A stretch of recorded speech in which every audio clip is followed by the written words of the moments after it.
20 বছর আগে দুপুরগুলো ছিল কিছুটা ঝিম ধরা, কিছুটা আলোয় ভেজা।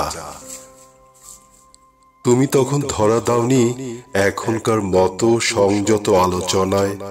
তুমি ছিলে অবিন্যস্ত হাওয়া, আর আমি ছিলাম অযত্নে রাখা একটা কবিতা, যার ভাঁজে ভাঁজে তুমি নিজেই ঢুকে পড়তে।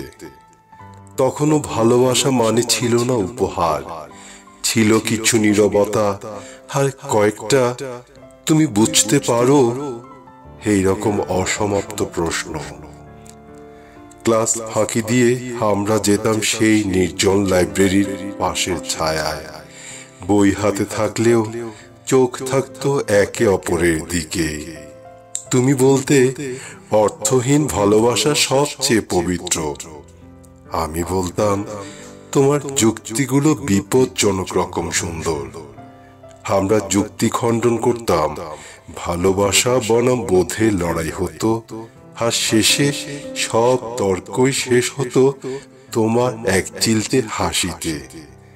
তখনকার ভালোবাসা ছিল নন আনরিয়েলিস্টিক, নন আনফিল্টার্ড।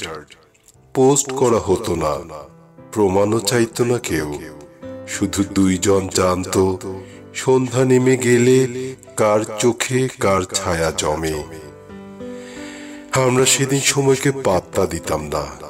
আজকাল সময় আমাদের পাত্তা দেয় না। তবু মাঝে মাঝে ঘুমের ভেতরে শুনি তোমার সেই পুরনো গলার উচ্চারিত, তুমি না থাকলে। এখন তুমি কোথায় জানি না। হয়তো এক গ্লাস ওয়াইন নিয়ে ব্যালকনিতে বসে কারো কাছে পৃথিবীর মানে বোঝাচ্ছ। হয়তো 2 পৃষ্ঠা পঠিত বইয়ের ভাঁজে আমার কথা এসে পড়ে, ঠিক যেমন আমি পড়ি তোমাকে প্রতিদিন নিঃশব্দে। আমাদের সেই প্রেম ছিল না গল্পের মতো তীব্র, কিন্তু ছিল অসম্ভব যুক্তিপূর্ণ।